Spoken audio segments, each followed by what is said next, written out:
Who makes better watches? To answer the question objectively, we have to go back to the principles. What is the function of the watch? What is it made for? What is it trying to achieve? The short answer is to tell time. So who makes the best watches? The one who makes the watches that tell the time in a better way. Who makes the more accurate watch? For how long will it work? How durable will it be so you can keep reading the time? In other words, how reliable, efficient, legible, durable, scratch resistance, material strength, shock resistance, usability in several conditions, corrosion resistance, magnetic resistance, practicality, quality in relation to price, and refinement. At the end of this criteria, there is the non-necessary requirements to compete in the best watch tournaments, such as the history of the watch. Because there is certain instruments that have more history, but not because they have history that factor makes them the best. They are not the best nowadays because they're obsolete. Yes, we can appreciate the history and give them their importance, but they cannot longer compete in the current market as the best. Other non-necessary criteria can be the prestige of the watch, because prestige won't make the watch to better the primary function of the watch, such as telling the time in a better way. Another one is marketing and branding. Making a direct link from certain watch brands to social class does not make the watch better. Another one is price. Not because a watch is very expensive, it means it's a better watch than an affordable alternative. If I charge $10 an hour to get from point A to B and I take a 10-hour route to get there, am I going to charge 10 hours just because there is more labor and effort?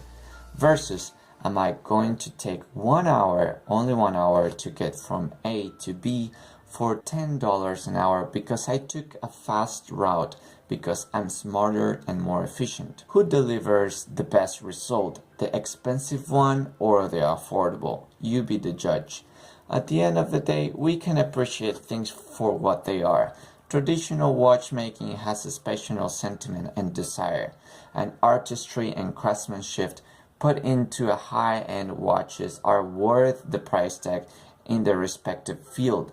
But make no mistake, when you hear this statement, who makes the best watches, remember it's a good idea to answer wisely and rationally. So objectively, who makes a better watch?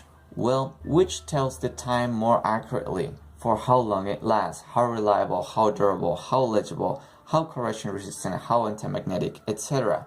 These are the properties that answer that question fundamentally. So who has the better materials? Switzerland with their precious metals? Are precious metals more durable, scratch resistant, corrosion resistant? Or is it Citizen Super Titanium, which is 5 times harder and scratch resistant than Swiss stainless steel? I could say that Switzerland, more than watches, they make jewels. There is a great craftsmanship and amazing attention to detail into their traditional mechanical and automatic watches. But all these things don't fulfill the criteria for who makes the best watches. So who actually makes better watches under the fundamental principles of the actual question? If you notice closely to the requirements to the best watches, Japan beats Switzerland in almost every single criteria. Japan has the most accurate mechanical automatic watch, the most accurate quartz watches, and the most accurate watches period with the radio sync connectivity and GPS. The Grand Seiko spring drive thanks to their innovation on the use of magnets on the escapement. Think of it as the Shinkansen, and think of the regular mechanicals as an old train.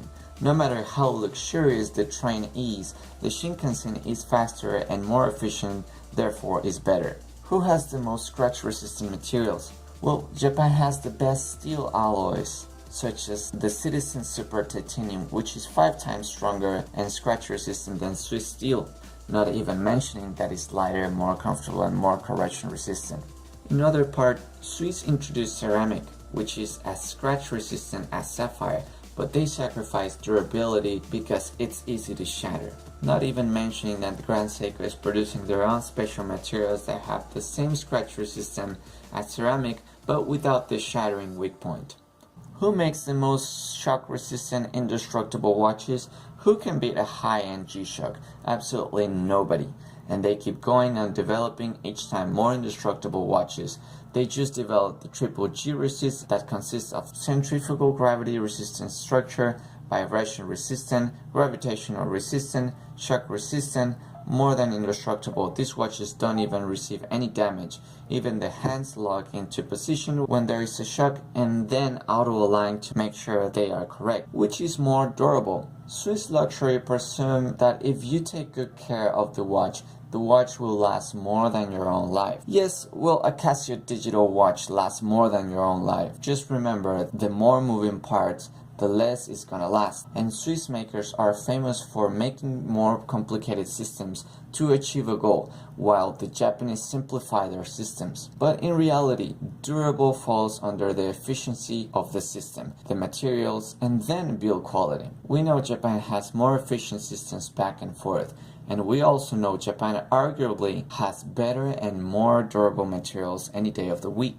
Build quality. This is something Switzerland has it right, but you have to pay a lot to get the best quality. And the build quality is a factor to be smart by until you put it in relation to price. Let's make an example. Let's put a watch level 9 for only $500, and let's put a watch level 10 for over $3,000. Which is the better watch? Well, of course the level 10.